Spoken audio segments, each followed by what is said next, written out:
Welcome. Hello, everybody, and welcome to the Best of Missouri Hands workshop. And it's a mini workshop building a successful painting from start to finish with Lorraine McFarland. I'm Allison Norfleet Ringer, and helping out today will be Wanda Tyner and Patty. Say your name, hon. You got me nervous now. Patty Menix. There you go. And a little housekeeping today. We would like everybody to please stay muted during part of the actual workshop today. We have a chat feature at the bottom of your taskbar where if you would like to type in information or like to have a question or a comment, if you could definitely do that. Lorraine doesn't mind a lot of different information, but if we could at least give her that information, especially while she's going ahead and doing the demo, we can kind of filter some pieces in. Today, as I was saying, today for our Best of Missouri Hands workshop will be Lorraine. And Lorraine, would you like to go ahead and start us up on our third installation? Thank you. Yes. Good morning, everybody. Hey, is Roberta here? I don't see Roberta. I'm here. Okay. Thank you, Roberta. Thank you so much for getting me on. Okay. Okay, guys. The first thing I want to do before I forget is tell you about those apps that I use to make a grid on my photograph. The first one is called Artist Grid, and it's from Google Play Store. That's the one I use on my phone. And the one I use on my computer is called Proportion Finder, Proportion Grid Finder. And that one is from the Microsoft store. Okay, now I want to share my screen and I'm going to show you guys what the progress that we've made.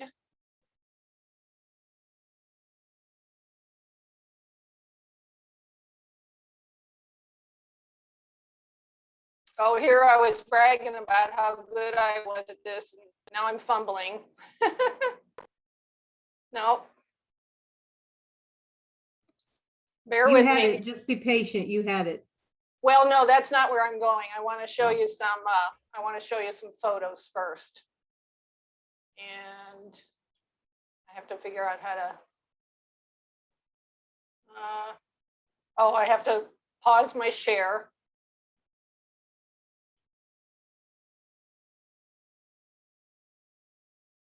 And that didn't work. I'm going to stop my share. Okay. So far, what we've done on the first day, we worked on our thumbnail sketches. And is everybody seeing this now? No. No? Nope, we're just seeing you. Okay, 1 second.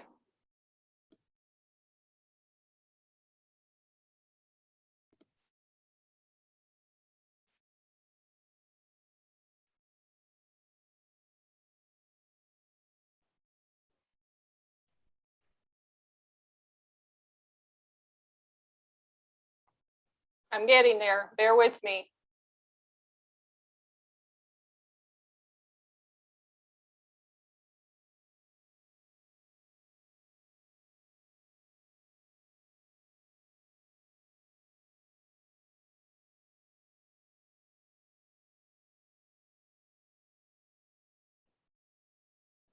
Well,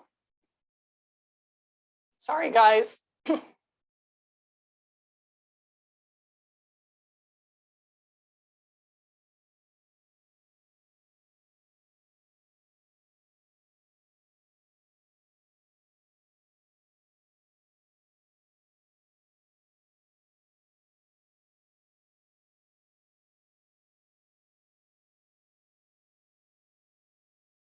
There we go.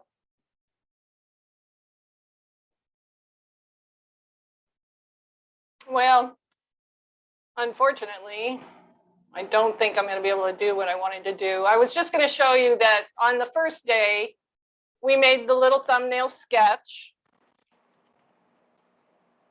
Is everybody seeing my easel now? Yep. Yes. Okay. So on the first day, we made our thumbnail sketch, and on the second day, and in the thumbnail sketch, we worked out our composition and design of what our painting was going to be, and the values that we're going to be using to guide us through our painting.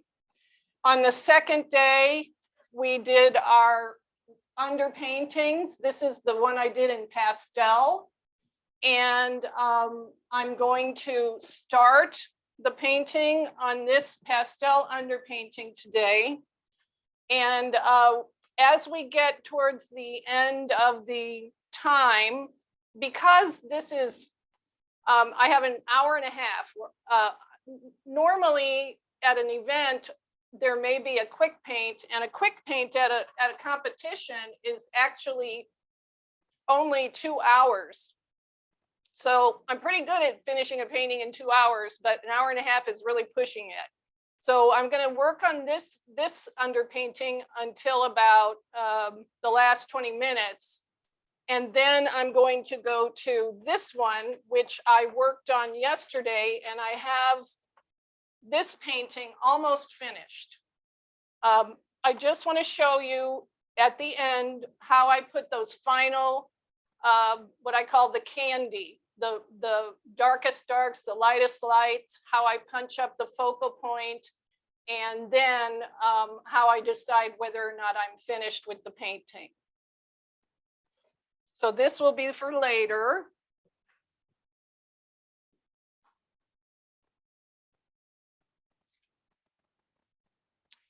And I'm just going to start painting. I have here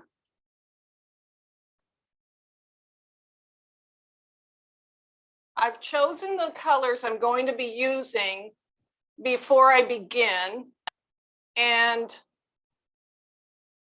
okay, these are the colors that I'm going to use in the foreground rocks on the lower left. These are my light sky colors and light colors for other portions of the painting. And by the way, all the colors that I used for my underpainting are included here.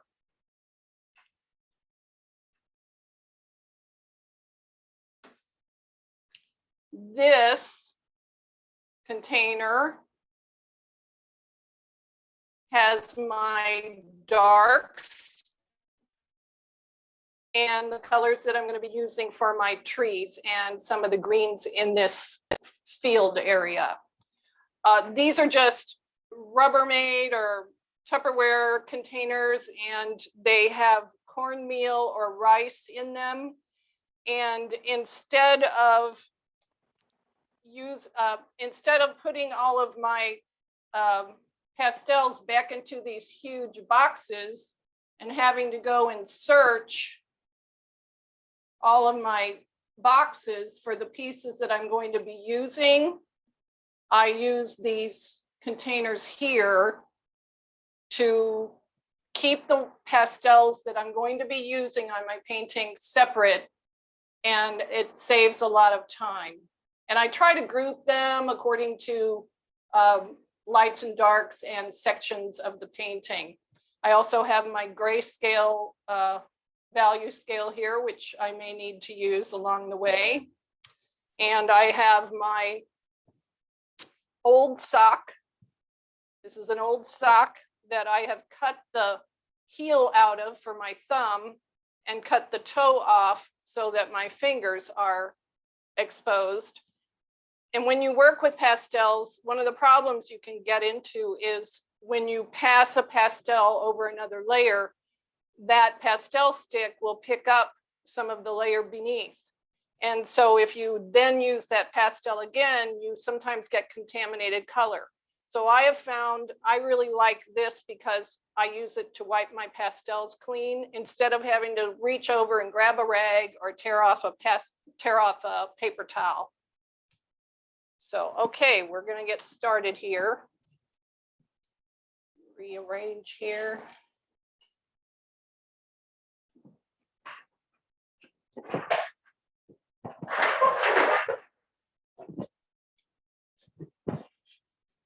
Here's my underpainting colors.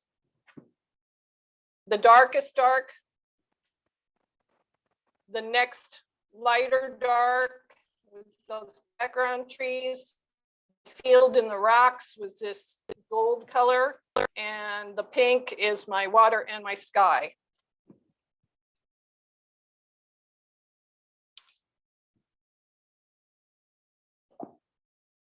So, as I've mentioned before, when you paint with pastels, you start with your darkest darks and work towards your lightest lights. So I'm going to be working on this passage, here, and here. And this is actually not as dark as we're going to go. Now, remember when I wet this, it made it more permanent, so I can go ahead and pass. If I need to, I can put some dark over dark here, or dark over lighter. I can put a darker value over a lighter value because this has been fixed. I'm also going to be using harder pastels, which don't fill the tooth as fast, the tooth of the paper. And I'm going to use a very light hand throughout the painting so that if I do need to put a darker value over a lighter value, I'll be able to do that with a softer pastel because I won't have filled the tooth of the paper. But in general, you want to stick dark, you want to work dark to light. So I'm not going to go all the way to the darkest dark that I want in the end, because if you go too dark or too light, then you don't have any room on the either end of that value scale to finish the painting. So I'll be kind of sticking to the middle of the value scale right now, but eventually I'm probably going to work my darks all the way over here and some of my lights all the way over here. So I want to choose a pastel here that's going to be 1 step in value darker, about 1 step, 2 steps in value darker, so I can start incrementally working up to that darker value that I want in the end. So I've chosen a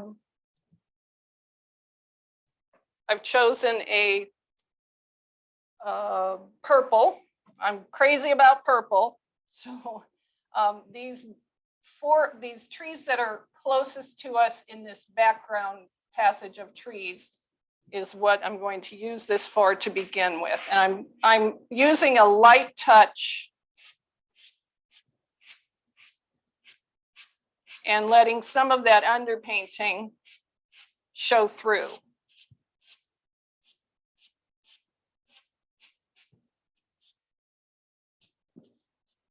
This is a warm violet, more like a reddish violet.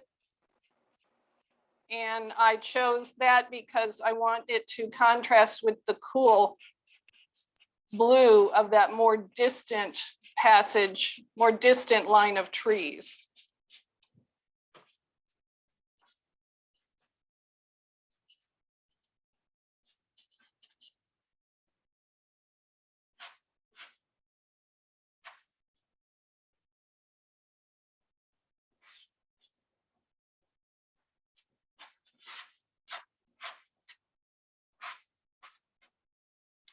And remember, I said that you could use any color you want as long as you get your values correct. So the fact that I'm using purples for trees is okay.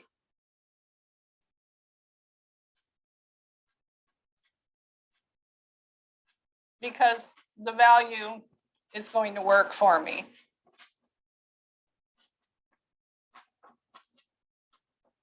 Now, these trees here are going to be more lit up.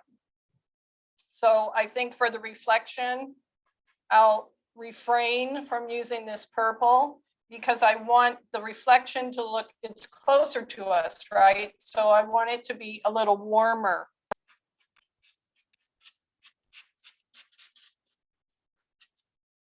And I'm just kind of scumbling over the edge between these two values just to soften that edge.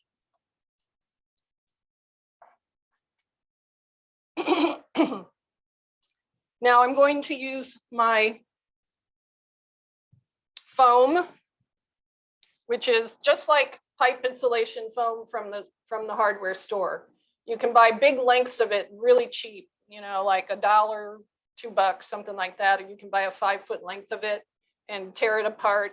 This is from frames that I buy, these little foam corners that come on my frames. I tear them up and I use them to blend my pastels. Now I don't want to blend a lot,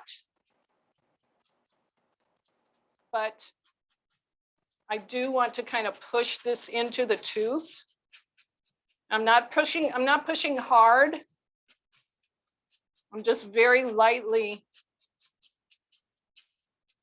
smudging a little bit.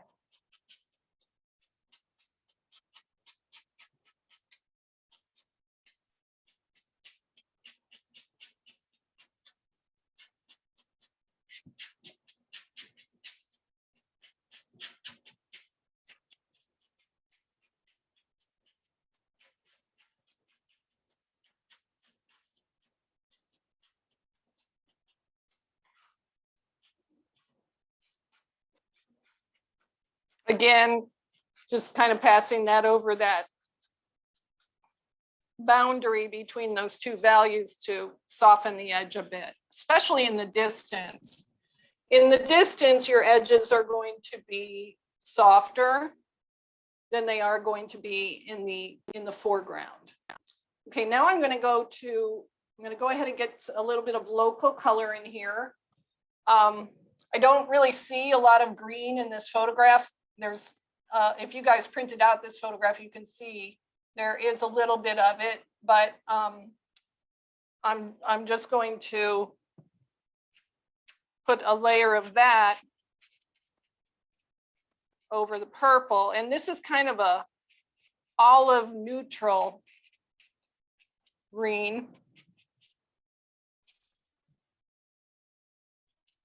I don't want a lot of it, but I want to calm down that warm purple a little bit. And I'm just kind of splashing it in here and there.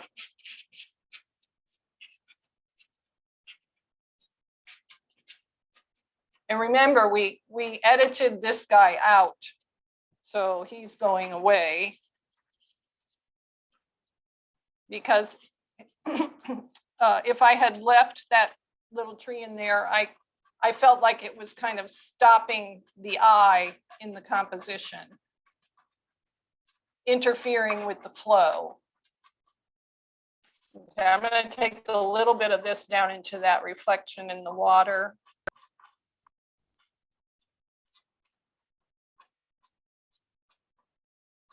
Now notice, I hope you can see this on the screen. I'm not sure you can, but when I pass this color over that original underpainting color, which is kind of a blue-green, it looks a lot different than it does here. We call that simultaneous contrast. When you use a color in one place in your painting, it isn't necessarily going to look the same in another place in the painting. As I'm passing this over this blue-green, this green looks much warmer and a little more saturated than it does up here. Here it looks more neutral and less saturated. But when you pass it over a different color, you get a different result. So you have to remember that throughout your entire painting. that when you use a color in one place, it's not necessarily going to look the same someplace else. And it's good to use the colors you're using in different places around the painting, not just in one place. So if I'm using a color in one place, I try to find someplace else to use it also. We've got a little bit of greenery down here in these rocks, so I'm just gonna pass a little bit of this down here just to see what it looks like. And I think that will serve me later on.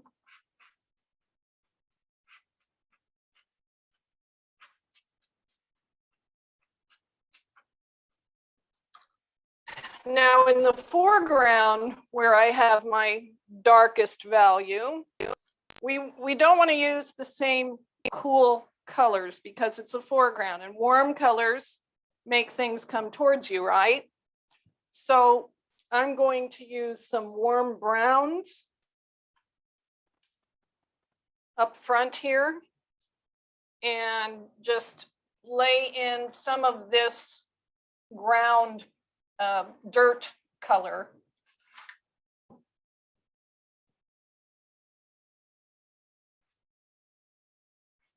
Just to kind of give me a little bit of a map.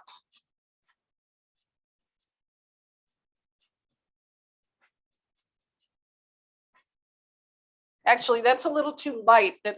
I think it's a little too soon to use something that light. So I'm going to use a little bit darker and more warm, redder brown instead. Yeah, that looks better.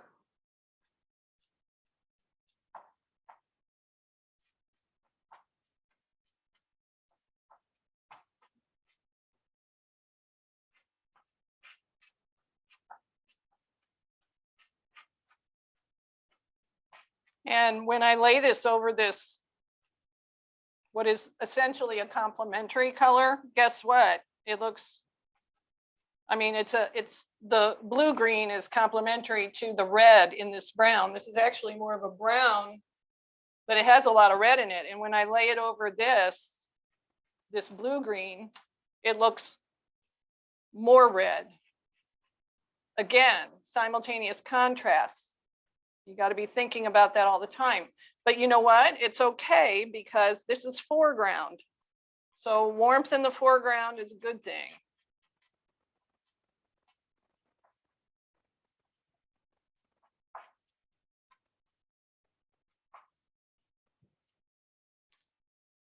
Now I'm going to go ahead and get some of my darker darks going up in front here. Now, this is a Terry Ludwig pastel. See how it's square? These are coveted by pastel artists. They're a little pricey unless you buy them on sale, but they are so worth it. Everybody loves Terry Ludwig's, and everybody especially loves Terry Ludwig V, that's like in Victory, V100 Violet. We also call it Eggplant. This is Terry Ludwig Eggplant, and it is cherished by pastel artists because it's a substitute for black. It's so much better than using a black. So I'm going to put in these dark spots in the foreground here, and we're going to have darker darks in the foreground too. When you're painting a landscape, you're going to have your darkest darks in the foreground.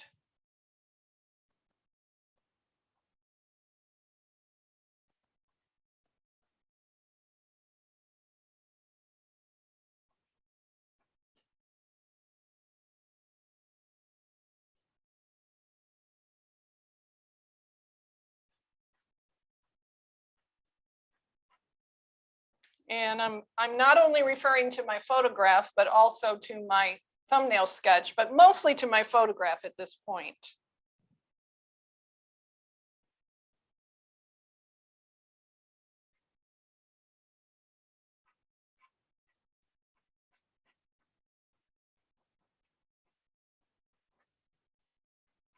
And here, because this is fixed with the alcohol, this underpainting was fixed with the alcohol, I'm able to break that dark light over dark rule, or dark over light rule.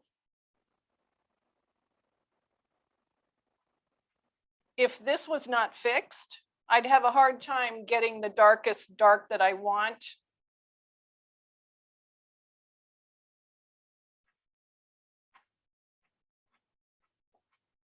And notice I'm almost always using the side of the pastel. I want you to think of your pastels as a paintbrush.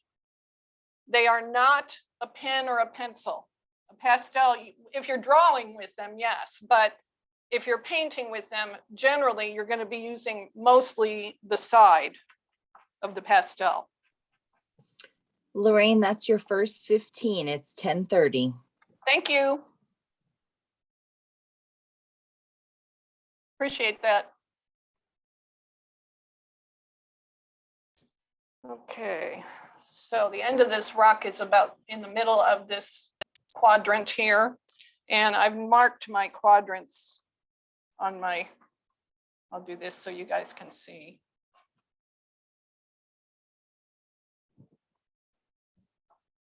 That's a guideline for me for, getting things placed correctly. So the end of that rock is about right there. Put a little notch there to remind me. Can you guys hear me okay? Yep, you sound good. Okay, thank you.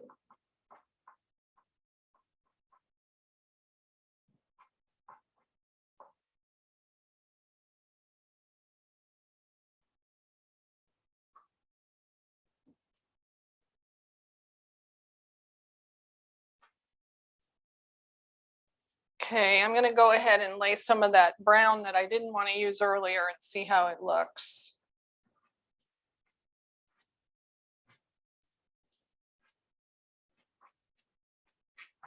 That's working.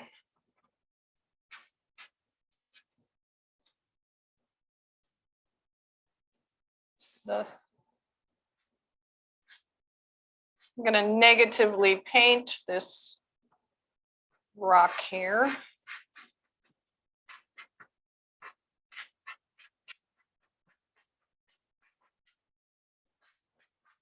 I want to get all of that underpainting kind of covered. And as you can see, I'm working incrementally from my darkest darks to my lightest lights. I'm going to go ahead and put some more of this eggplant in here and then come over it with a lighter brown.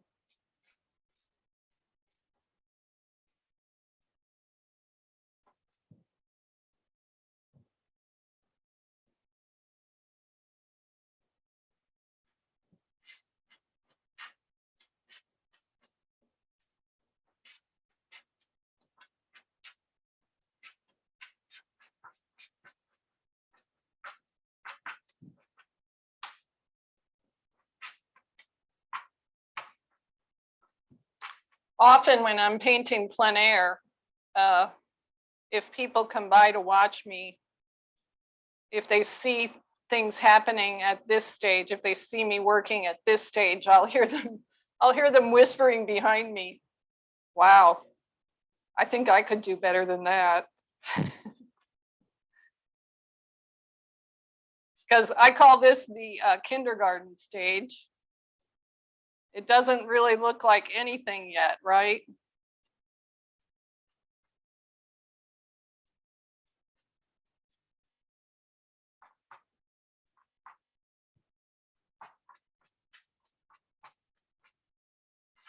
I'm just going to take this pastel and pass it over all of this eggplant color just to blend it a little bit. It's good to blend with a pastel instead of the foam because then you still have the texture. You still get the texture.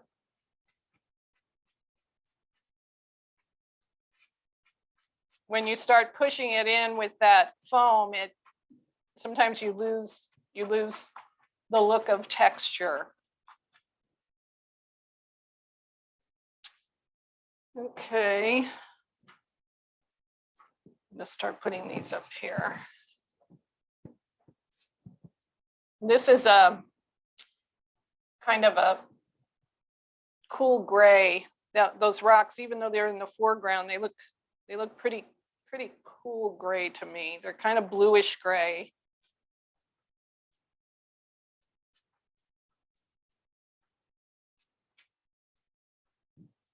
And this is a lighter color going over a darker color now.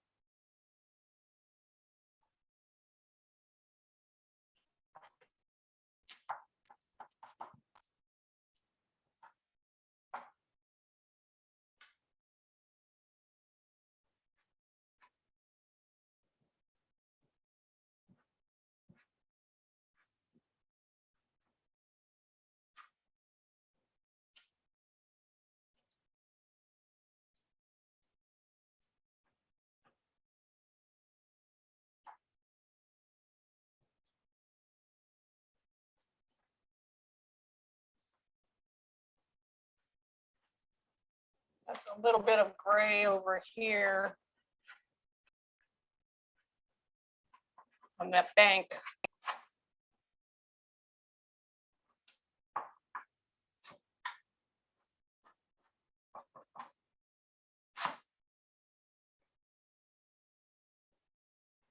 You have to be careful if you grid your photograph with a pencil. Sometimes you can get fooled by those pencil lines. Don't let those fool you.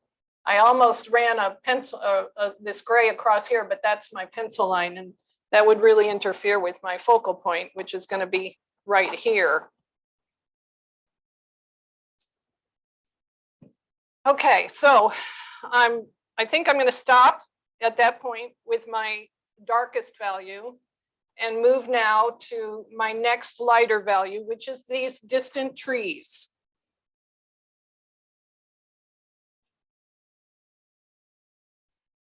And oh, by the way, this over here is what I call my test strip. I always have one taped to my board because many times, especially with harder pastels, not Terry Ludwig's, Rembrandts and new pastels, the harder ones, they sometimes get like a bloom on the outside of them. So when you pick them up and you look at them, you think you've got one color, but when you actually put it on the paper, it looks different. So I always test my pastels, not always, but I try to, when I need to, I'll test my pastels to make sure I'm going to get the color that I want. Now, this is a little bit darker in value, but it's grayer than my underpainting color. So I'm going to use that just to make this background line of trees a little bit more neutral, because in the distance, your colors are going to be less saturated. So I'm putting a little bit darker color down here, but it's only one step probably in value away from what I started with. And I can go lighter over the top of it. See how, well, actually that didn't really push it back much, but it did make it more neutral, made that color more neutral. And because it's a little darker, it's not what I want. I'm going to come over it again with something lighter.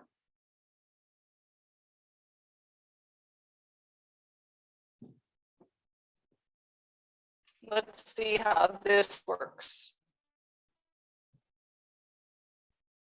The pastel I was just using is this one. And this is the one I'm going to experiment with. So I'm going to go ahead and experiment with it over here first. And I think that's going to work. I think I need to point out that as I'm looking at my screen, it may not be the case on yours, but as I'm looking at my screen, everything's a little bit darker in value than what I'm seeing on my painting. That's the deception of photographs. Dark areas usually look darker than they really are. And lighter areas like the sky can be very blown out, like they are in this photograph. This sky, there's no color there. It's just blown out to almost to white. So keep that in mind. What I'm seeing here looks lighter than what you're seeing seeing on the screen. At least that's how it looks on my screen. Darker. And as I'm doing this, my underpainting had kind of not a varied line. There wasn't a lot of undulation here in this tree line. Well, that's boring. So I'm just going to kind of feather this color up into the sky so it looks more natural. Okay, so now that looks, excuse me, that looks more pushed back.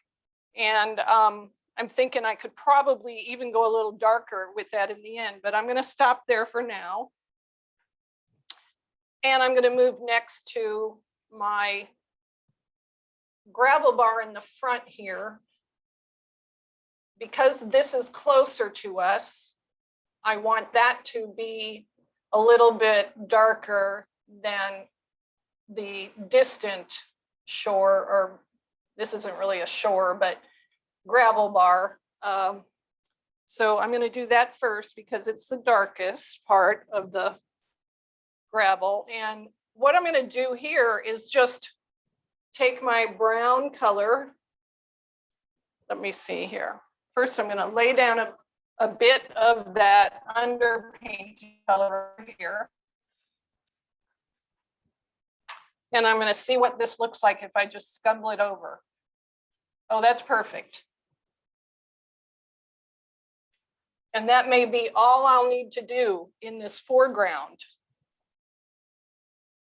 So I'm using the side of the stick, the flat part of the side of the stick, and I'm just very lightly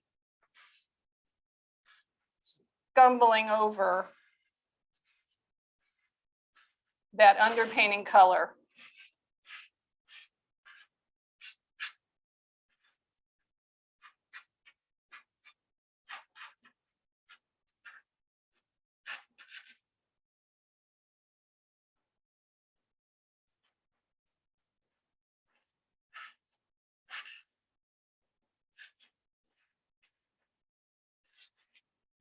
Letting quite a bit of that underpainting peek through.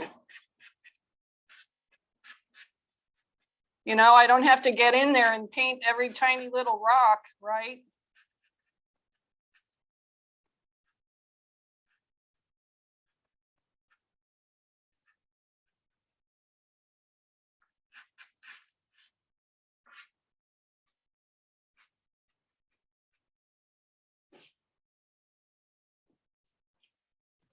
Lorraine, when you finish the underpainting, I'm sorry I missed part 2. Did you spray like an affixative or anything over the underpainting? I fixed it with a brush and alcohol.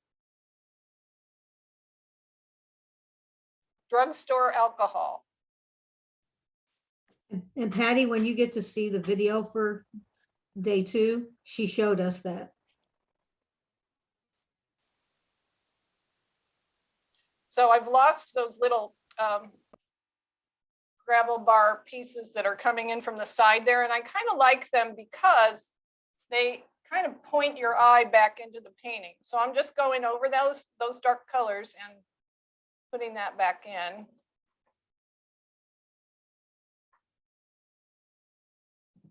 And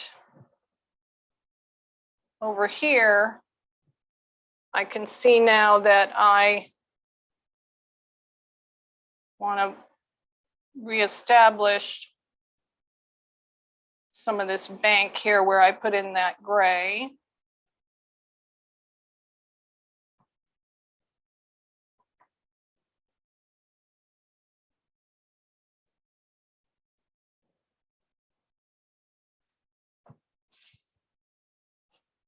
still working primarily with the harder pastels rather than the softer ones.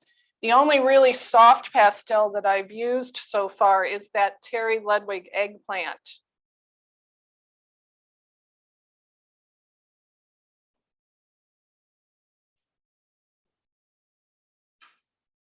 I'm going to use a little bit of that reddish brown in this gravel bar here, just to give it some more texture here and there.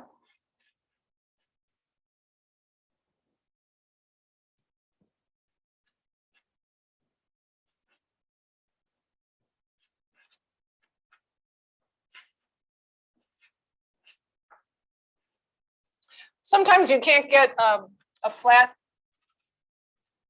surface on these round pastels, so I'll come over here and I'll push hard and try to make a little flat place, because you can then more easily scumble.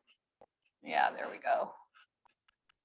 And I'm going to use 10:45, Lorraine. Oh my gosh, okay. Thank you. So I'm going to use this red up in this very front part because that'll help to bring that forward.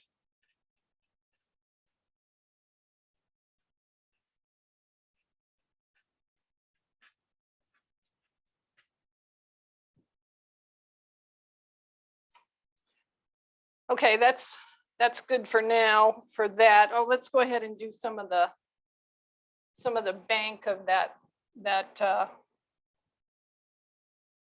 this portion here, and maybe the top of this rock. That's kind of in there. So I'm coming in with a little bit lighter value now. This is a little bit softer pastel.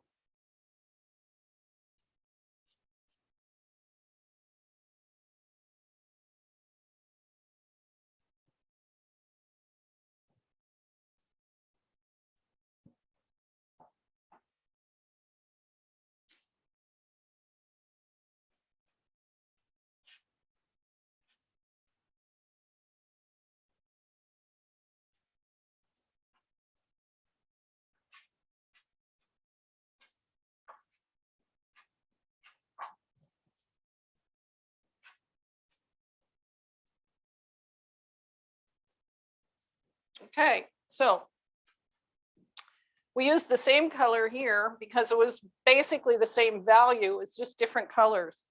So now I'm going to get into some of my foreground greens.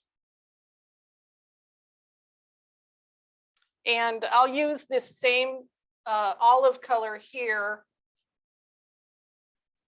that I used up here,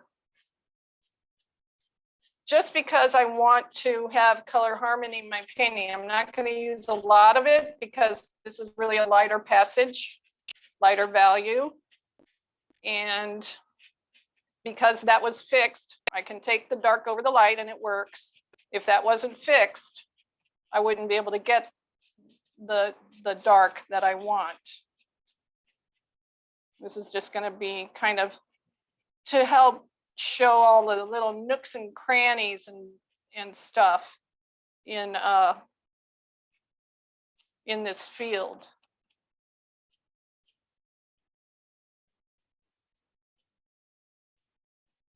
Just a little bit of that.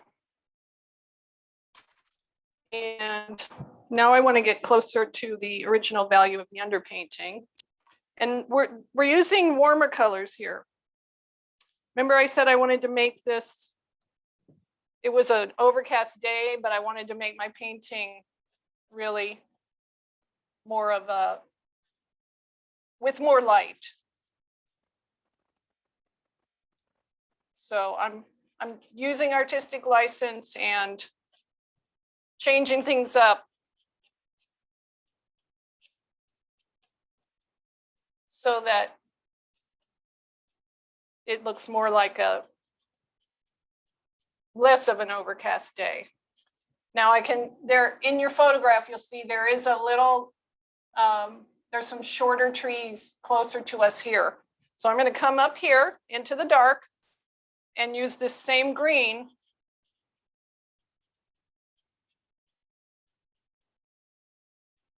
to indicate those trees. And I'm not pressing too hard because I want some of that color I've got down there to continue to show through.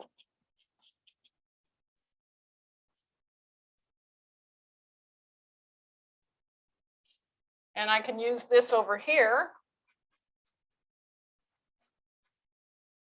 in this section to light up these trees. In my mind, I'm pretending that the sun is over here. I would be facing north. Well, facing, let's see, facing north, no, facing south in the morning. So the sun is over here in the east. So things are going to be lit up from the left side of my painting. Where I'm using this in the trees, that's going to be in that reflection, right? So that's coming down here into the water.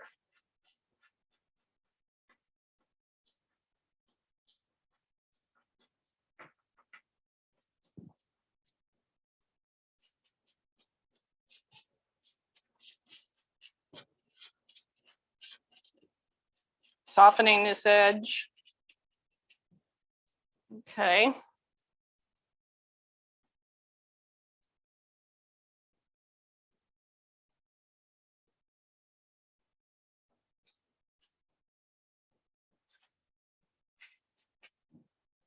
This is a warmer green.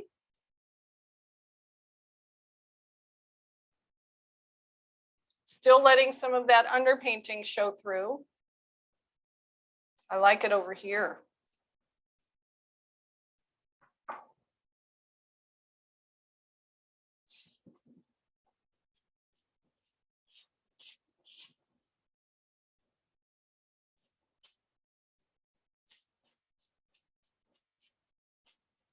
And still letting some of that darker, more saturated green show through too.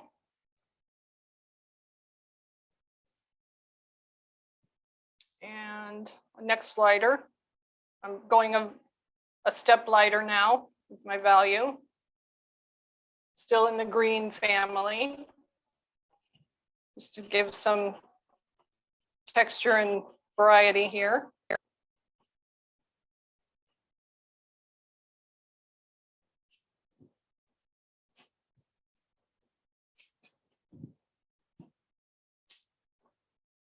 And now in your photograph, you can see there's kind of a defining line of this field that runs back here. I'm going to use a cooler green just to indicate that. Starts about the middle of that quadrant. Starts over here, way over here. So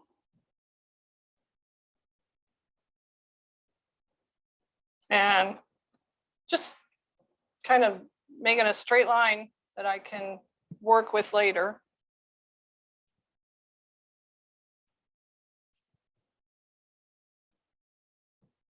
And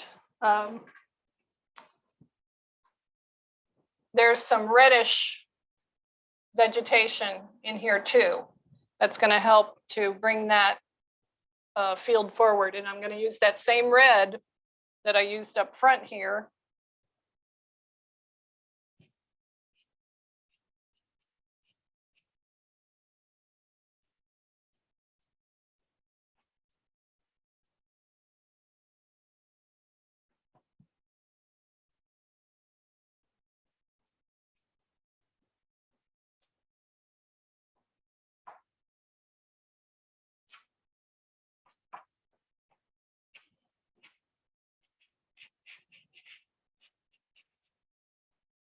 And then I'm going to come over that with a little lighter value of a goldish color, very light. This is actually this underpainting color.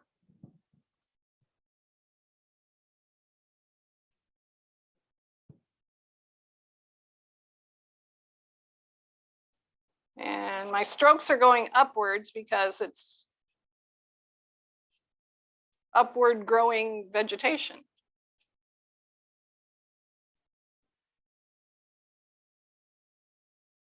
Okay, so I'm going to step back now, way back, like 6, 7 feet away from my painting, and take a look and see what I think. And I think it's coming along nicely.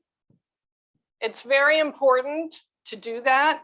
Don't continue to work for a long, long time right up here next to your painting, because your perception is you become sort of locked in, and it's you don't want to do that. You want to step back and see what needs to be done. And so I'm going to lighten this up back here just because it's far away.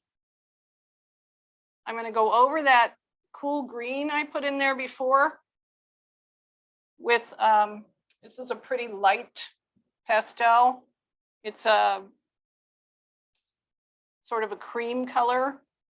And I'm going to break up that line I made with the cool green so it doesn't look so much like a drawn line.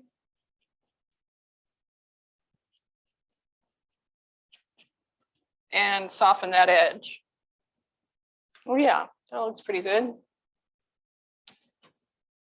Okay, so let's get some lights up here in the front.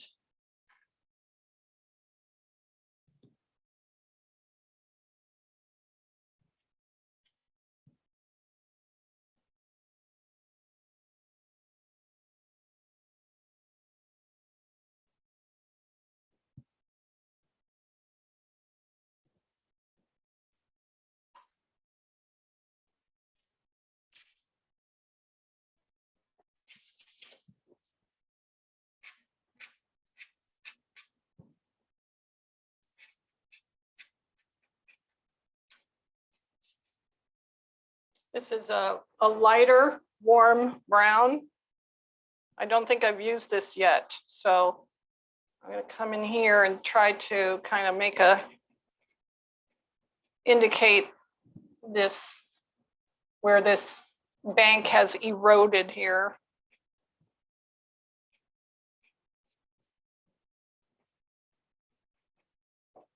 And also, I can use this in these foreground rocks.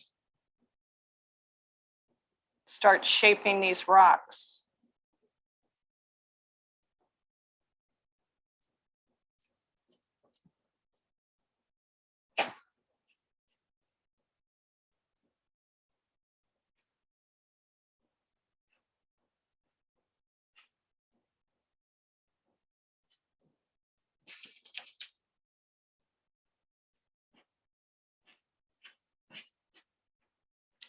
And I find that when I paint rocks, it's kind of, it's best to try to stay angular with your strokes. Otherwise, your rocks will kind of look like potatoes. So I try to use angular strokes.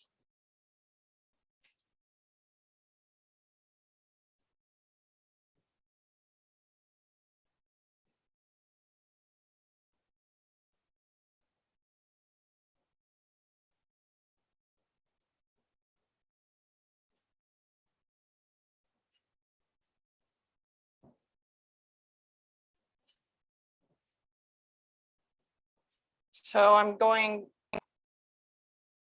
dark to light.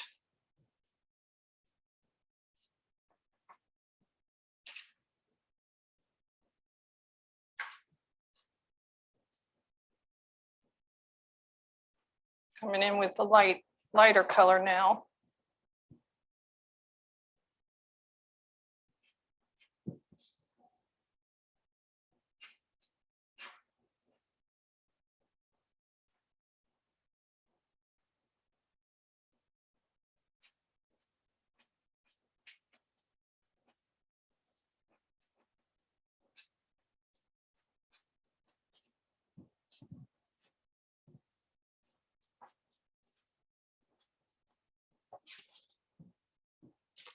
And I'm not really trying to be super accurate. I'm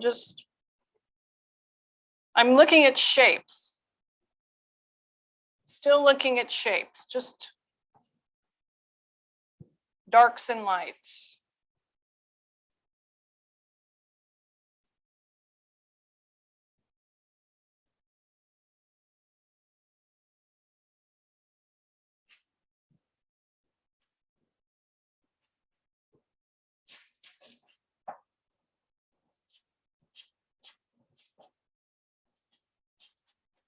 Okay, let's do a little work before I leave this and go to the other painting on my light values, which would be my sky and my water. So the pink in the sky is going to give me the feeling of a sunnier day than this actually was. But the sky is blue, right? So I'm going to take a very light blue, kind of a warm light blue, and start up here. When you look at the sky, it's darker up high and not as dark down below, because the closer to the earth, the more atmosphere you're looking through. 11 o'clock, Lorraine. Thank you, ma'am. So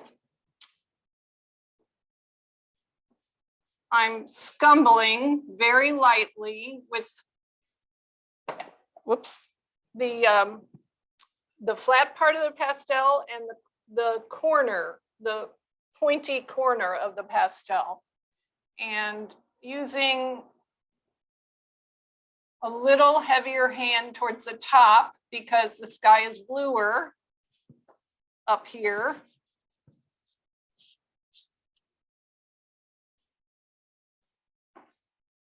And as I come down towards the horizon, I'm using a lighter hand and letting more of that pink show through.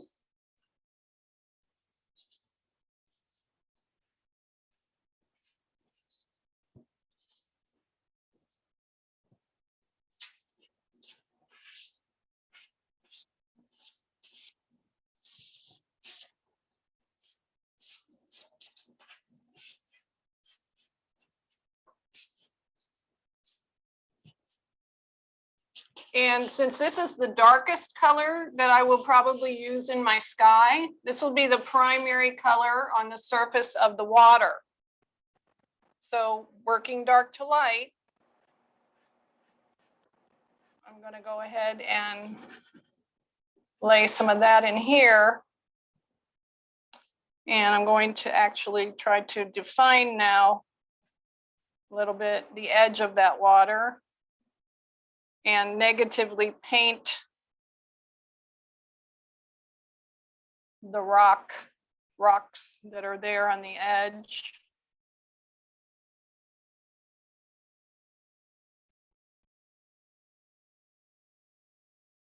I have not put in this part of the reflection yet, and I don't want to put this light color there because it'll be too hard to get the dark of the reflection in if I do.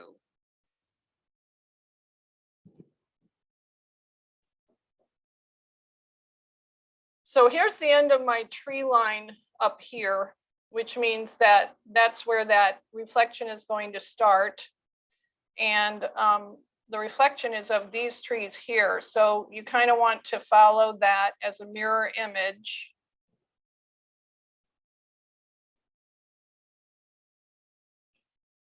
There's a little spot of water over here. I'm going to drop that in right there.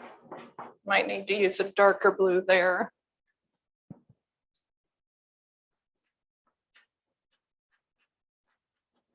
Because I'm using a lighter hand, I can still get a little bit of dark color over this. So I'm just gonna, and see, I got a little contamination there because I forgot to wipe my pastel, but if you're careful, you can fix that. So, you know, just scumble over this a little bit to get a little bit darker blue.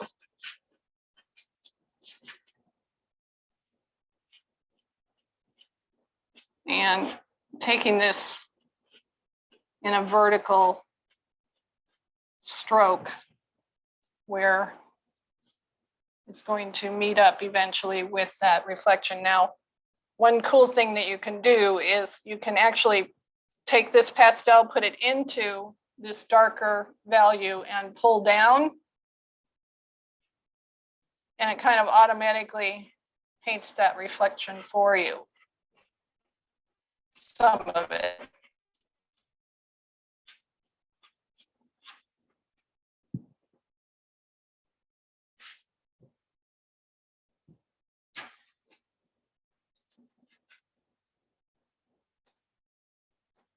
I'm going to go ahead and get a little bit of this other reflection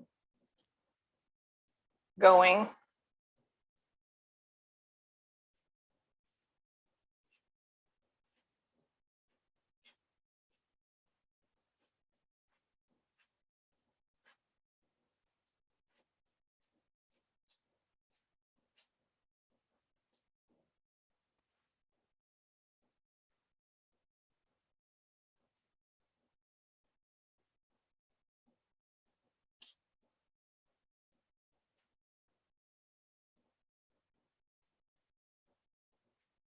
I'm trying to negatively paint the top of this flat rock here right now.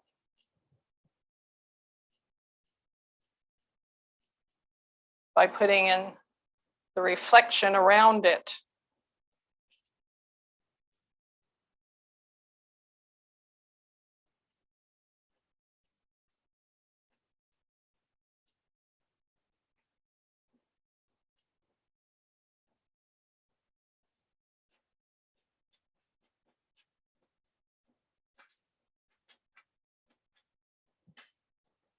Okay, so I don't do a lot of blending, but I almost always blend my skies. And I want to make sure I have a nice clean piece of foam for that.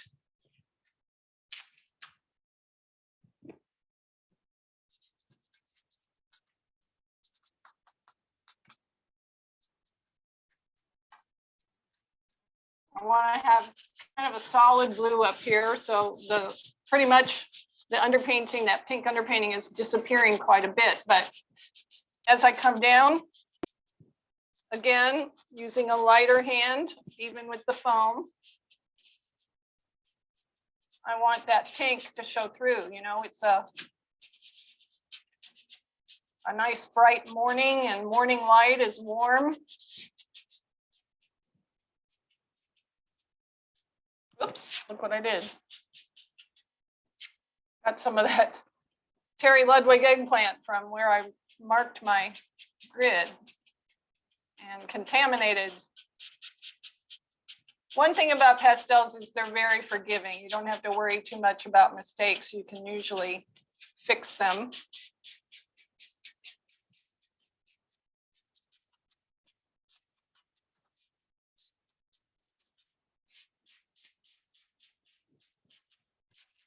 Okay, so I think I'll stop here because I want to get on to the other painting so you can see the finish. And does anybody have any questions at this point?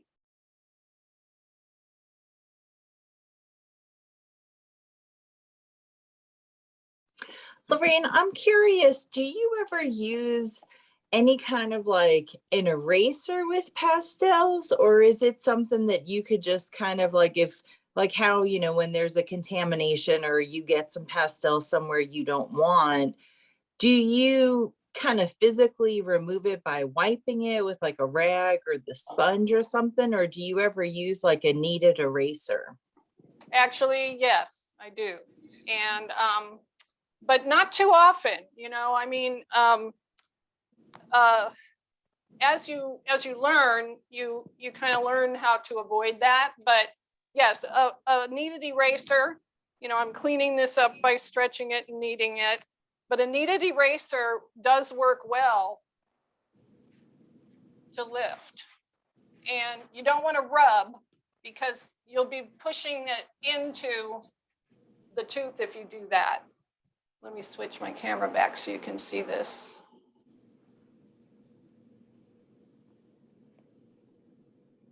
Yeah, see, I lifted that blue off of that pink. Because that pink was fixed with the alcohol, though, it's not lifting, which is that's one of the purposes of using the alcohol wash. But yes, I do use a kneaded eraser. If I make a big mistake and it's not too late in the painting, there's not too many layers, you can lift, yeah. Anybody else have any questions? I do. Okay. I was typing it out.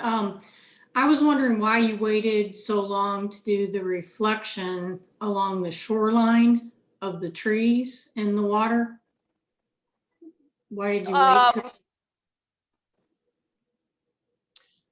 Well, because I work from dark to light. So if you look at my thumbnail sketch, these were my darkest areas. The trees back here were my next darkest areas, or my next lighter areas. And then the next lighter areas were the rocks, the gravel bar, and this field. And then the next lighter area is the sky and this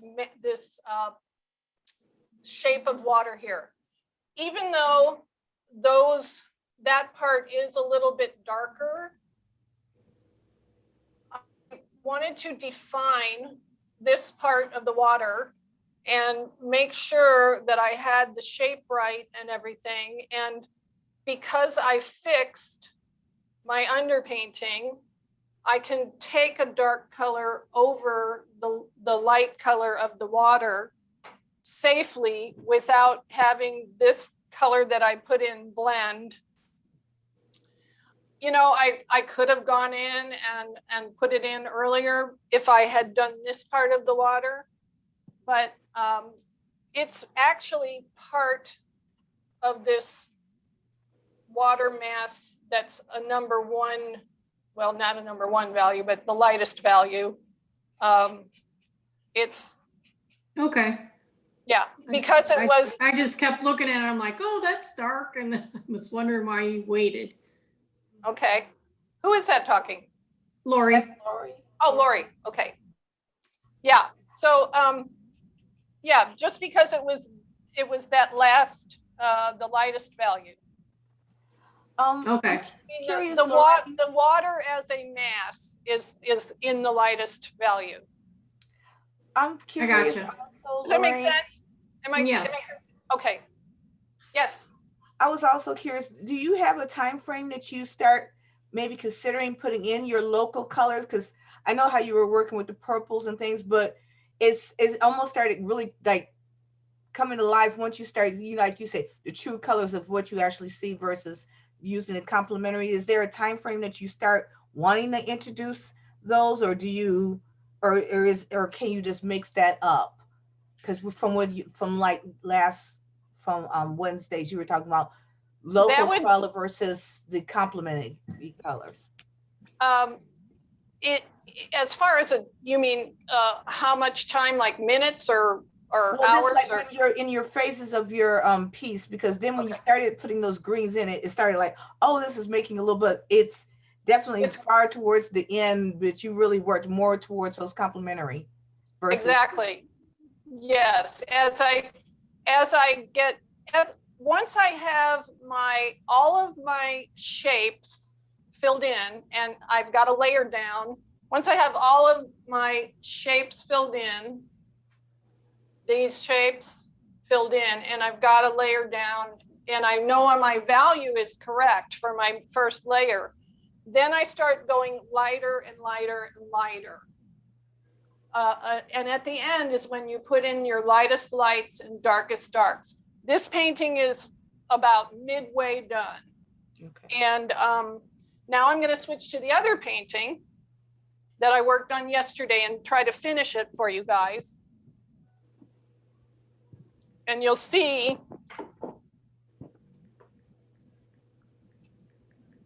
in this one, I've gotten further along.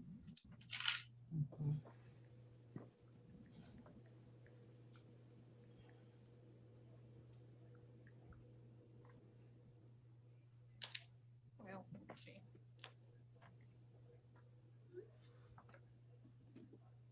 Let me get my easel set up here. And I'll continue in a minute.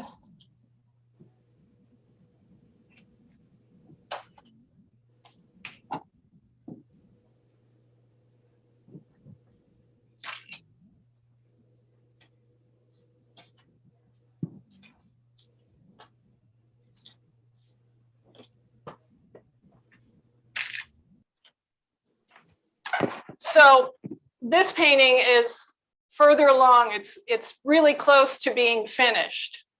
And, you know, this was probably another 20 minutes, half hour beyond where I got with the last one. And I'm to the stage in this painting where I want to start looking more at what I want to be more detailed and how I'm going to emphasize my focal point. And then, you know, put in those last pops of lightest lights and darkest darks. Does that answer your question, Allison? Yes, that definitely put me right on the track. Thank you. Okay. Okay, so And looking at- Lorraine, it's Yes. 11:15, just a time check. okay, thank you. So I got to this point yesterday and I took the painting off the easel and I put it away from my workspace. This is a really important thing to learn when you're a painter. Don't keep noodling at it. Don't keep trying to fix something that you can't fix. Abandon it, go away from it, and leave it alone for a while. And actually, even though I was quite happy with where this painting is, I still did that because, you know, when you do that, especially if you sleep on it and you come back and you look at it the next day, you can see things that you didn't see when you were so wrapped up in it the day before. And I'm pretty happy with this right now. So I'm going to go ahead and work on the finish. And I hope I can do it in the next 12 minutes. Or maybe we'll go a little over and have a shorter question and answer period because you guys haven't seemed to have a whole lot of questions. So yeah, this is close. I need to do a little work here in the lower left-hand corner and maybe a little bit here, but I'm quite happy with this section here. And I'm pretty happy with the water. I think I might want to darken up this part of the reflection a bit. And so let's go. And we'll see if we'll see if I can do a quick paint here. Okay, so the first thing I'm going to do is I've got this darker green right along the edge here. And I'm seeing now, because I'm looking at it with new eyes, that I want more variety and more color and a little bit more dark in this part of the reflection. Well, the easiest way to do that is to take my foam. I'm going to take like the edge of this foam here, and I'm going to just put it right there on that edge and pull down.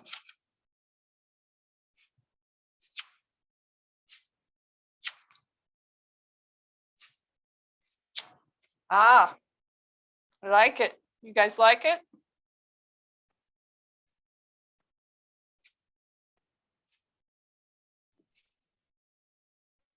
Wow, that really. So without even adding more pastel, I get a little bit darker reflection there and some variety. And I think I might even want to put a little heavier blue, a little bit darker value blue in that reflection. And I don't want to like make it even. I'm just gonna put it here and there. and then go back and pull down again.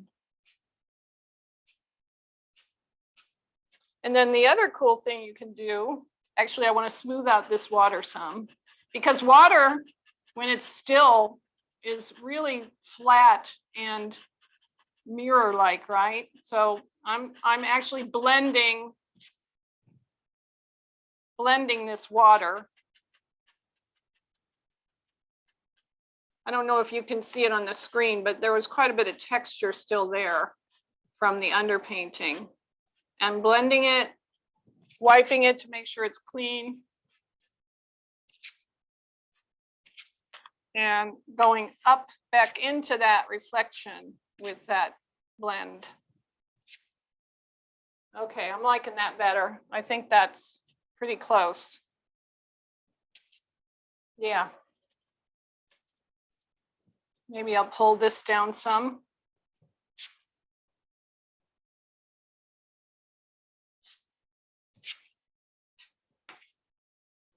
Yeah, I like that.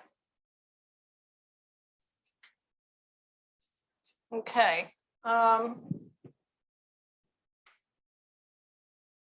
going to get a little more color in that field. Let's see what this does. A little bit light.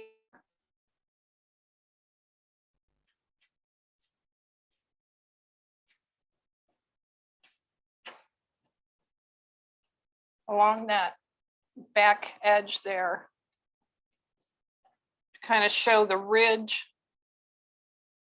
I'm just pulling down a little bit with the pastel. Take my finger and push up.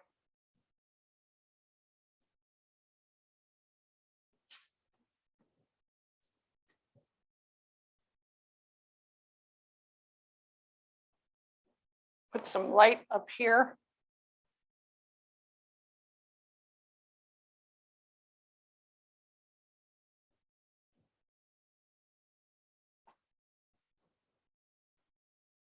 Yeah, see that kind of gives that field a little more depth. I think I could use some more color there. So I'm going to take actually a light violet and put that at the kind of at the bottoms of that warmer color to see if that gives it a little more form.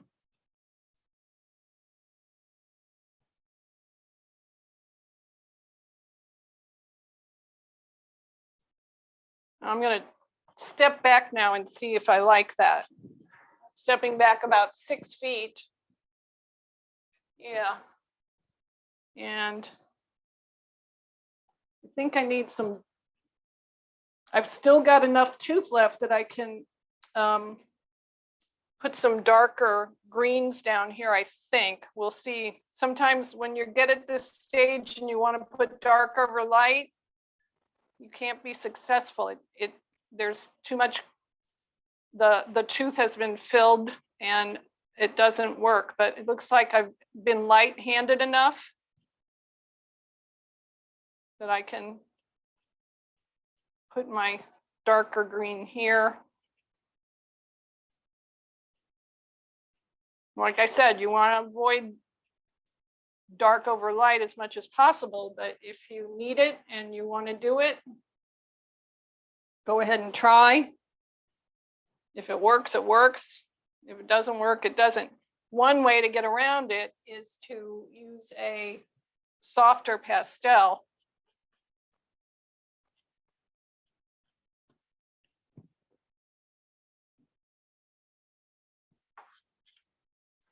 This is another Terry Ludwig. Terry Ludwigs are pretty soft. So I'm coming in here with a softer one.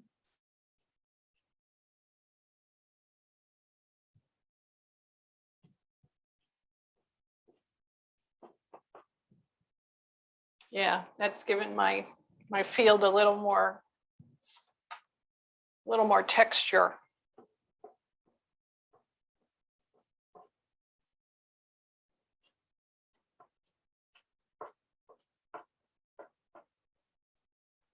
Okay, so I want to show you an example of making it pop with some of the lightest lights, to put some of the lightest lights in.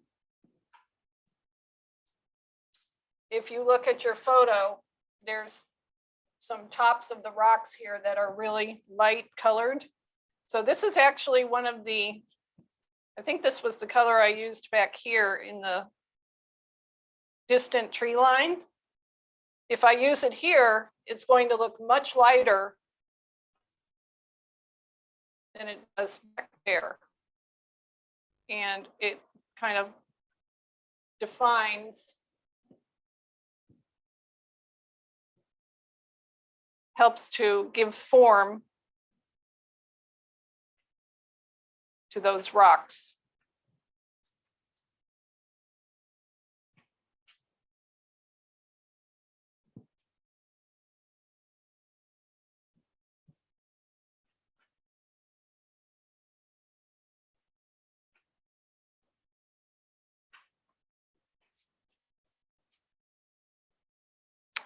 And I want to demonstrate how I would emphasize my focal point. This is my focal point. This is where I want everybody to look first. So in your focal point, it's good to have your darkest dark. So I've got my Terry Ludwig now, and I've saved it to the last to, I mean, I've used it elsewhere, but I haven't used a heavy hand. Here I'm going to press harder.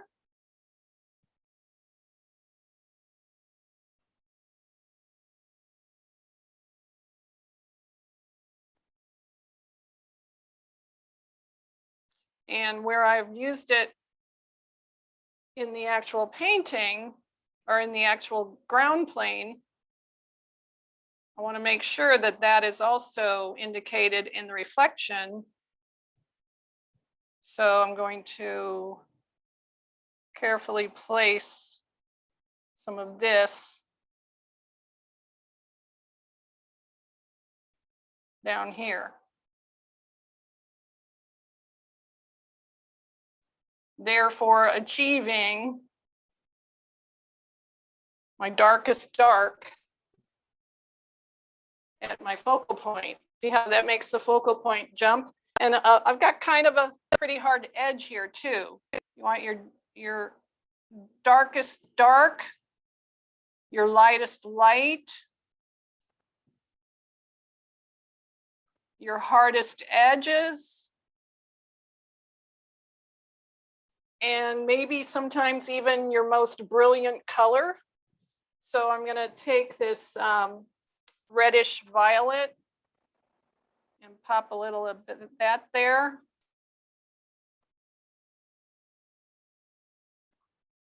Put it in the reflection too.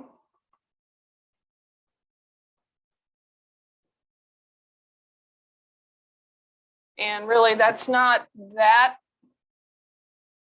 intense.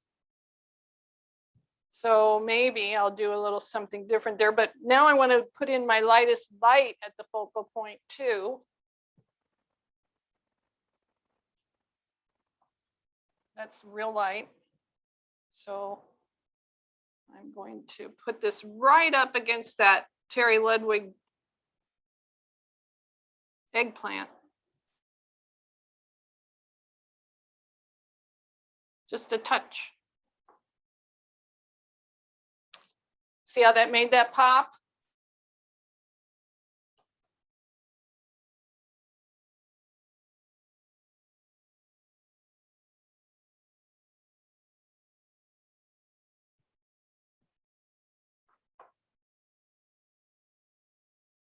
Yeah, I'm liking that. And can I maybe put a pop of color there that will also draw your eye? What about this reddish brown we were using in the front? What if I put just a touch of that there?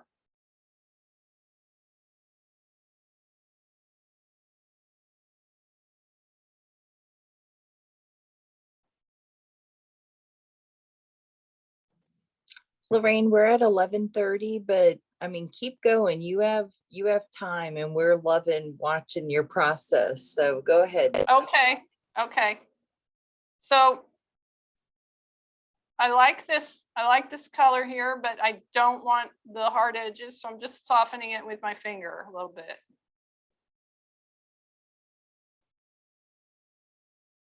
I've had quite a number of master teachers say,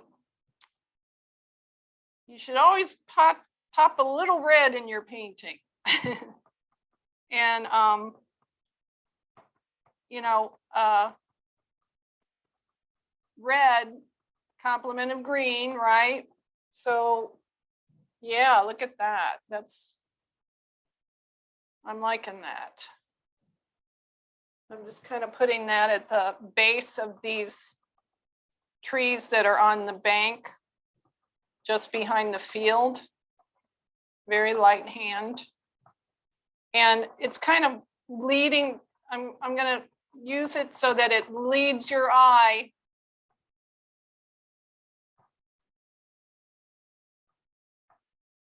towards that focal point.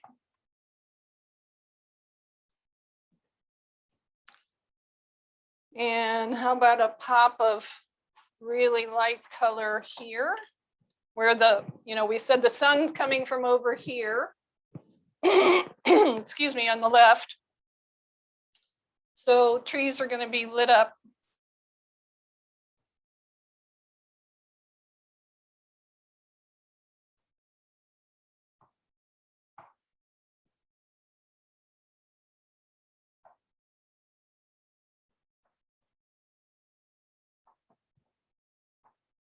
So that needs to come down into the reflection too.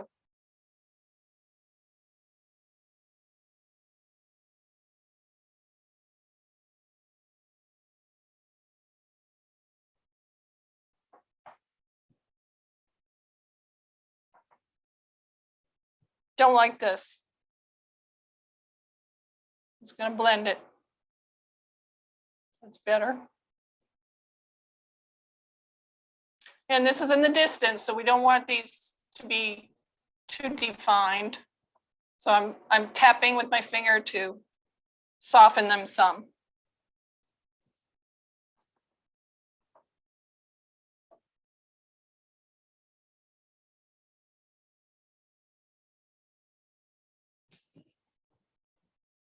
Okay.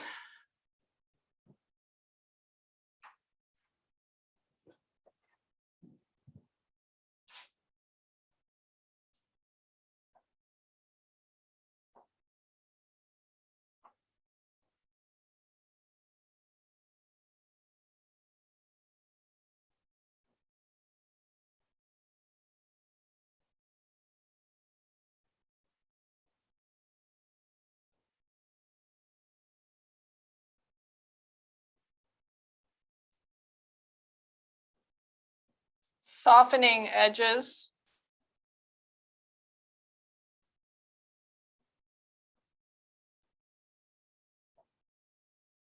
Now I'm stepping back. I think I'm going to take some a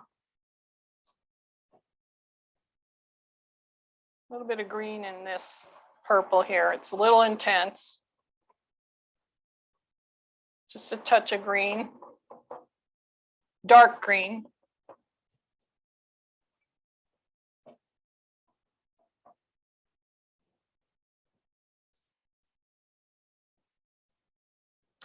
And I think we could even maybe get a little bit darker red in there, warmer.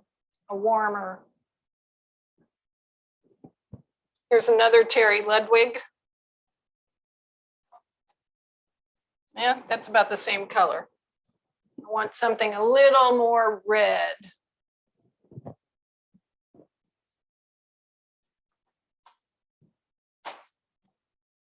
That's actually kind of orangey. I don't think that'll work. Let's see. I'm just going to put a touch of it there and see what I think.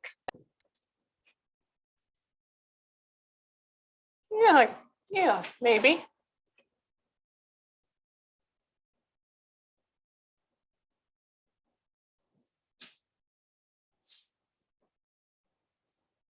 Yeah, I like that. Got some of my light color contaminated there. So I'm going to go over that.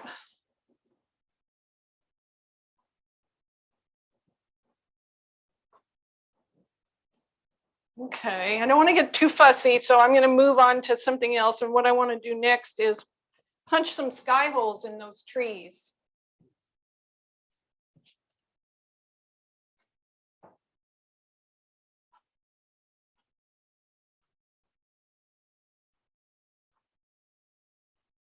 And usually the light coming through a sky hole is going to be a little darker than the actual sky color. We do have a pink in the sky, so I'm going to use a pink also.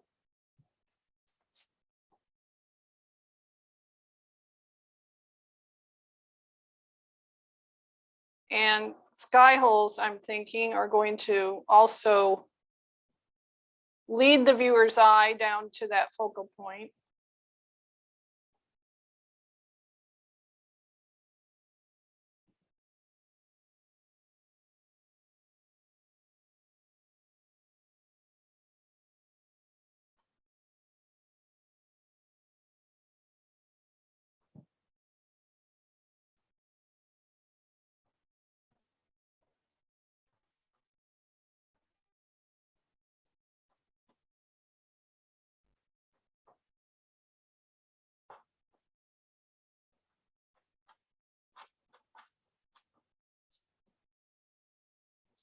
Stepping back, things always look different from a distance.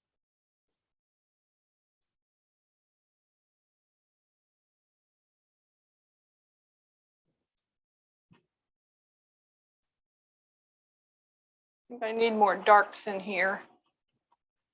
Still got plenty of tooth. One thing that is tough for beginners is avoiding using a heavy hand, because everybody wants everything to be all smooth and blended. And oh, that looks better. And you don't want to do that, because here at the end, I'm putting in my darkest darks and lightest lights, and I'm doing some darks over some of the lights, which I said you shouldn't do, or you should avoid. But I'm doing that. And I'm successful because I've used a light hand throughout the whole painting, and my tooth is still there. I've still got plenty of tooth on this paper to add layers.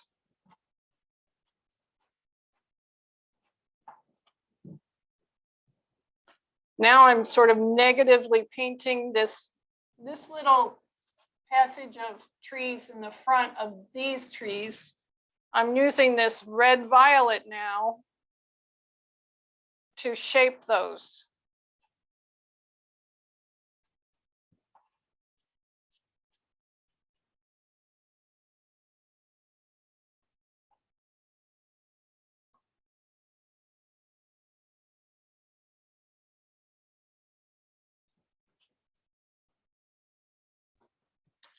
And let's pop some lighter value green on this. The sun's coming from here, so let's pop some lighter value green on those.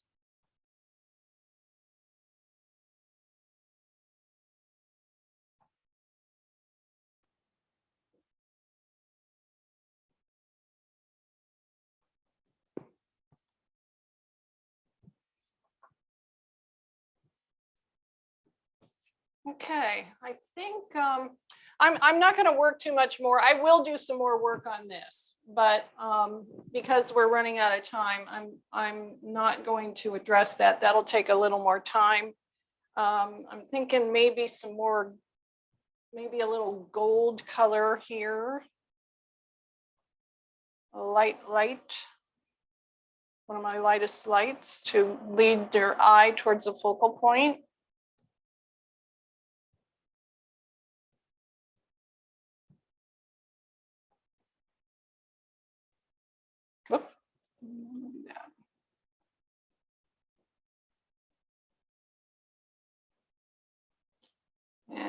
Scumble to soften the edge.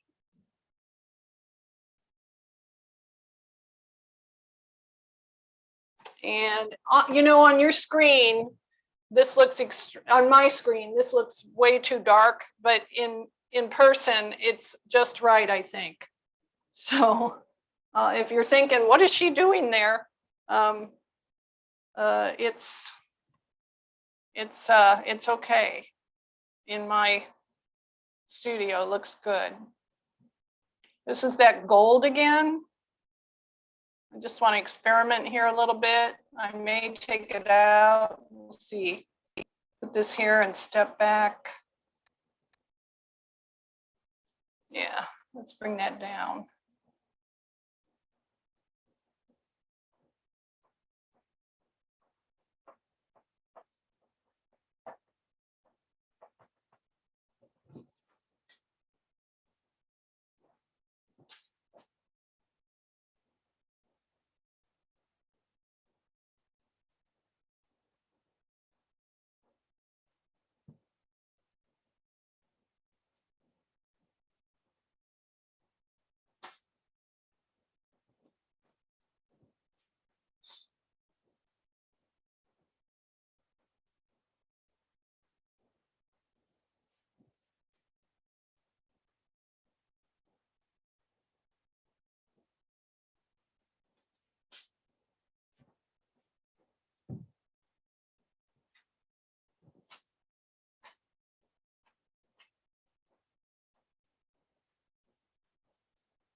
Some more,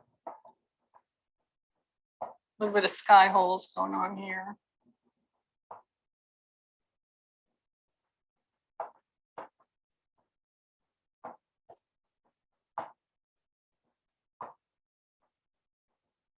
Just kind of tapping with the pastel, then tapping with my finger.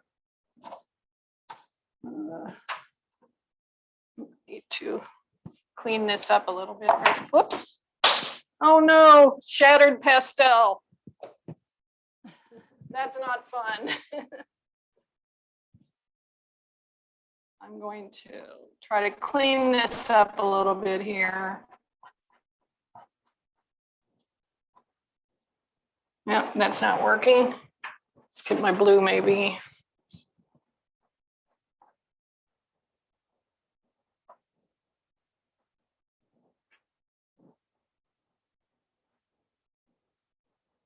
Okay. I'm pretty happy with this. Now, how do you know when you're finished?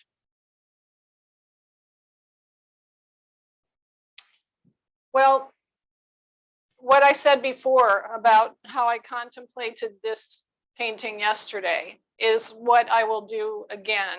And it's really, really a hard lesson to learn.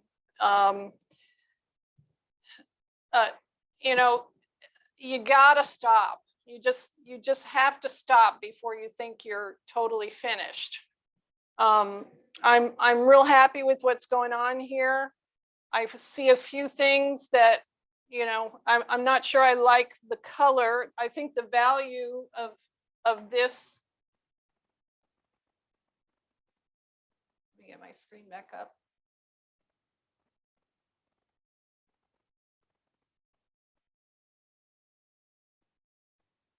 I think the value of this, the tops of the rocks here that I punched in is good, but the blue isn't working. That should be warmer. So I'm probably going to come in and change this to some kind of a pinkish color, or at least a warmer blue.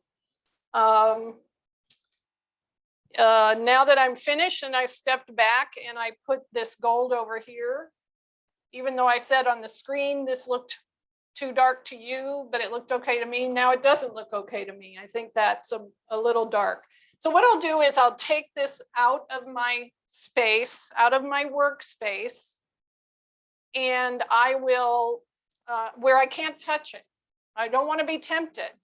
So I have an extra little tripod with my plein air easel, and I put my painting, I'll put my painting on that in my, in the other room in my studio where I sit to eat my lunch.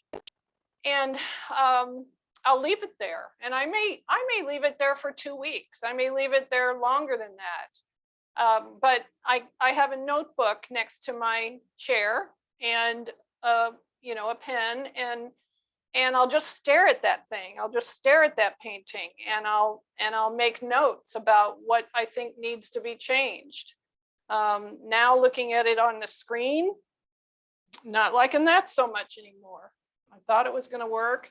So my focal point's going to need some work, but I'm not sure exactly how to fix it. So I'm going to stare at it, and I'm going to think about all the different things that I could do to change it.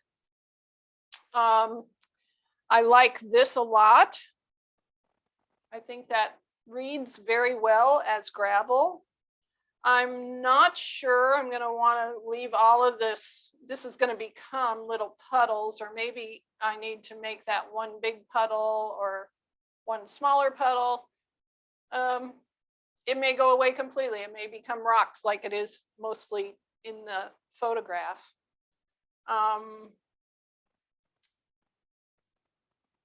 Those are the things that jump out at me at this point. I do see that maybe I could put some more of the Terry Ludwig down in here. This will give me more value range. Yep, that's helpful. So those are the things that you want to look at and consider. But the important thing is, I call this the contemplation completion stage. You just gotta stop. You know, don't noodle it to death. Don't try to correct something that you think is wrong. Just take it off the easel and take it out of your workspace and stare at it and make notes. And then go back to your easel and follow the instructions that you made in your notes. And when you do that, hopefully the next time you put it on your easel, you'll solve all those problems, and that's when you'll be finished. So I think that's all I got, guys. Any questions? It's absolutely incredible watching your process. It really has been. I mean, we appreciate you offering this workshop because it really has been so insightful. So does anyone have any questions for Lorraine before we wrap it up? Oh, it's fantastic. Just thank you. Love it. Yeah, thank you so much. So here's the 2 paintings. This one was the one I'm putting up now, was the one with the, oh, here, back to the other camera.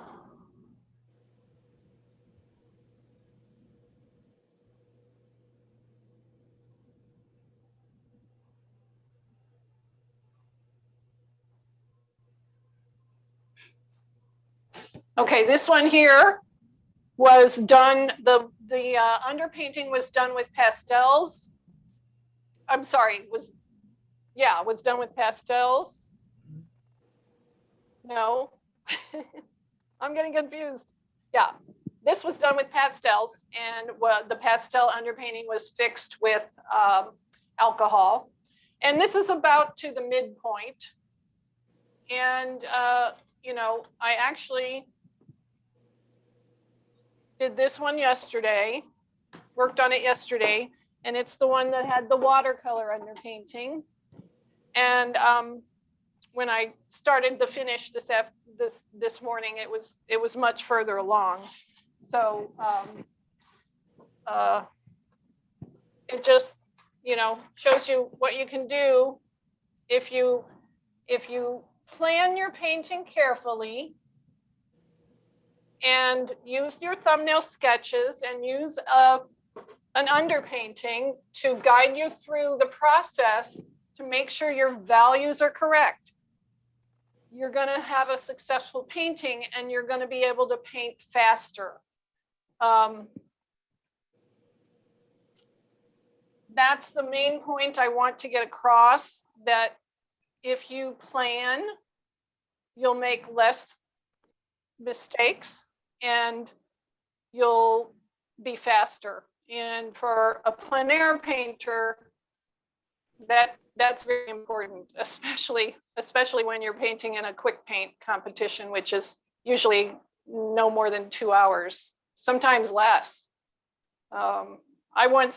The only quick paint I ever won, I was not feeling well that morning and I almost did not go to the quick paint, but I forced myself and I went.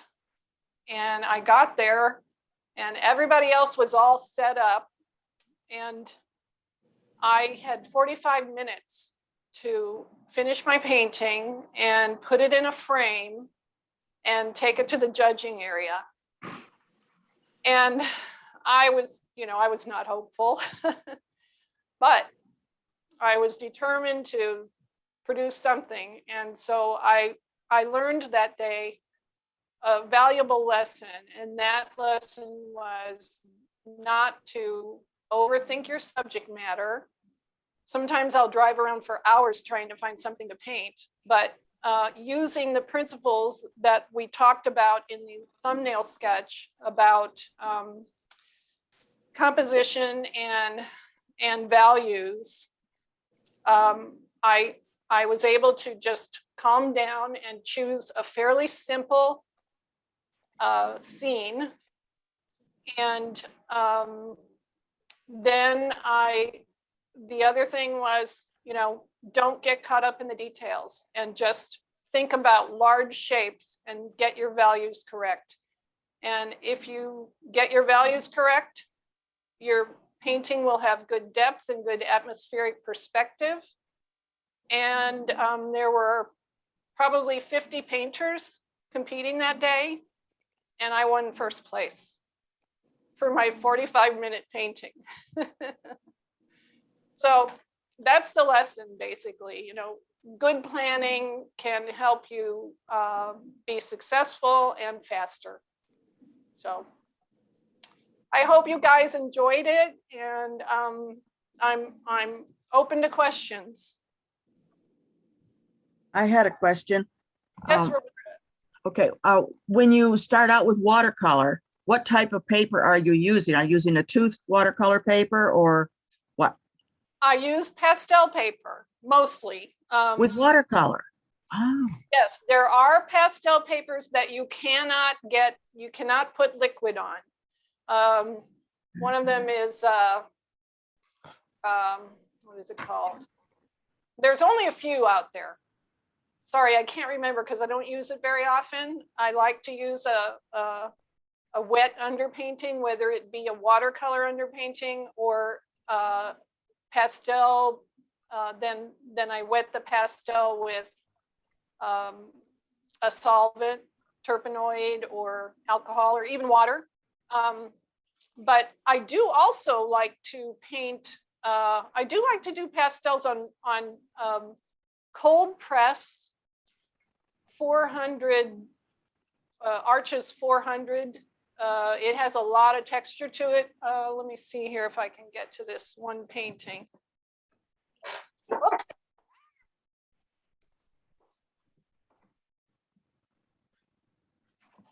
I like to work on Arches Cold Press 400 because it has a lot of texture.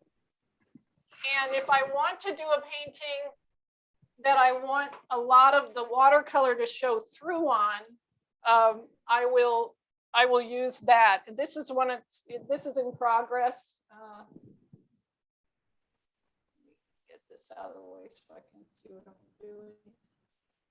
This is one in progress, and this is on watercolor paper. And there's very little pastel on this. This is mostly watercolor. There's some pastel here. And the thing about, for me, watercolor is not my genre, my forte. So for me, if I'm working on a watercolor painting and I've gone too dark, you can't go back, right, with watercolor. So guess what? You can fix that with a pastel. So that's how I discovered it, really. This was actually a failed watercolor painting from a Spencer Meager workshop that I did. And I got it home and I thought I was just going to trash it.